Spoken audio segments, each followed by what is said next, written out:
Hey folks, just like any other fuel burning machine, the human body produces waste products that must be removed as quickly as possible. So all these toxic products that are produced by daily metabolic functions include things like feces, urine, sweat, and I'm sure you'll agree that they should be removed as quickly as possible from the body. There are a few designed routes of elimination in the body. Firstly, there's phase 1 and phase 2 detoxification in the liver.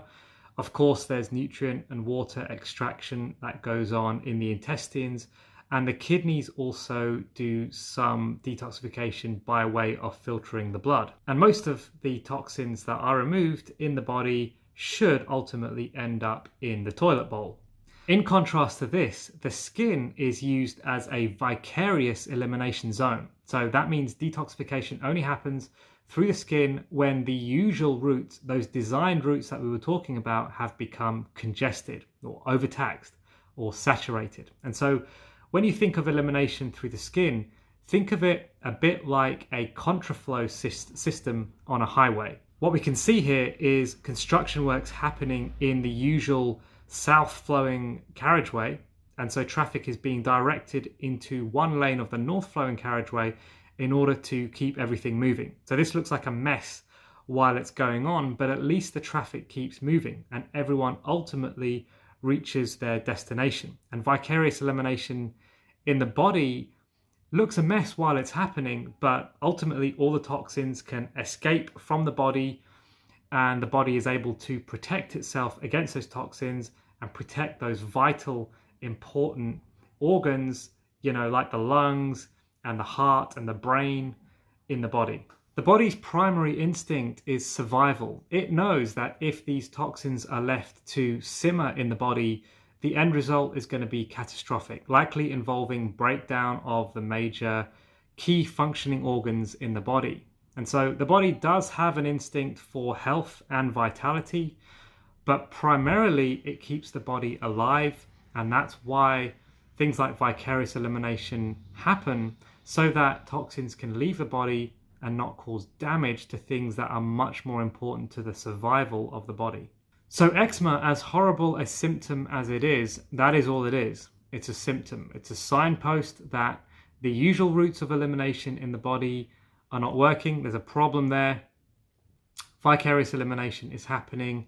And so it should be an alarm bell. It should be a signal that we need to look deeper and find out what's really going on. Skin conditions come in a variety of forms. I've had a few different ones myself, like eczema, boils, acne, seborrheic dermatitis. There's also rosacea, psoriasis.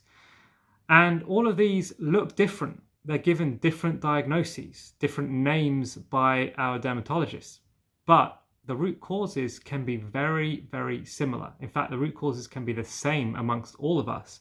But what's gone on is that dysfunction, that hidden imbalance, has been deflected, rerouted, and so the problem presents itself in a different way. Let's say you had acne when you were younger, but now you've got eczema. What's probably gone on there is some kind of deflection, so that your body is now expressing that dysfunction in a different way. Have a look at these two images of ceiling tiles. So they're both stained, they're both unsightly, but they look quite different. The one on the left is confined around the light fitting and is kind of a heavy brown, mucky looking color.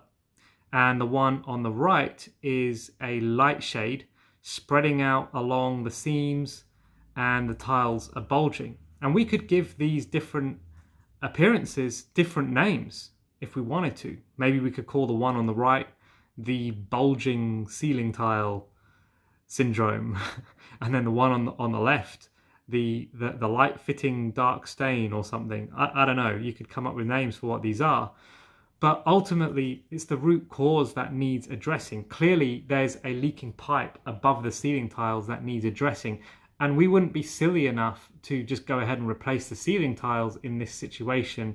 We would want to know what's really going on behind. We would want to find that pipe, fix it so that the problem goes away.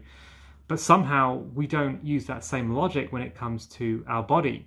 We've been taught that the body is this complex thing, and we we don't use the same simple logic of here's a symptom, let's find out what's really going on behind. If we're going to make real progress, we must let go of this symptomatic way of looking at disease. We've got to start looking at disease in a holistic way.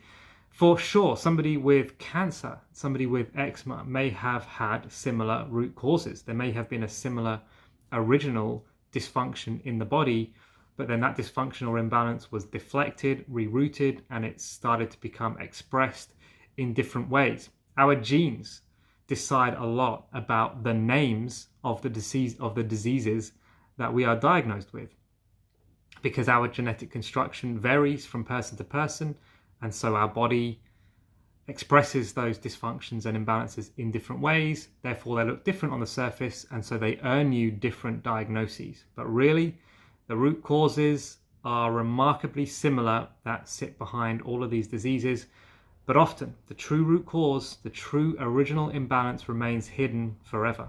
If you've reached the point where you're so curious about what's really going on, then you really need to get some lab testing done, or at least just set up a free consultation with us to find out whether it might be worth you running a deeper course of investigation. Because if you haven't gotten anywhere near to addressing the root cause of what's going on for you, even if you're in a good place right now, the chances are you could re-flare. It could show up again, either with the same symptoms or a different set of symptoms in the future. So get in touch with us, drop us an email, send us a message if you're interested in finding out a little bit more about how we work, and maybe running a set of functional lab work on yourself. It can be a very, very interesting, exciting process that shows you some things about yourself that you would never otherwise understand.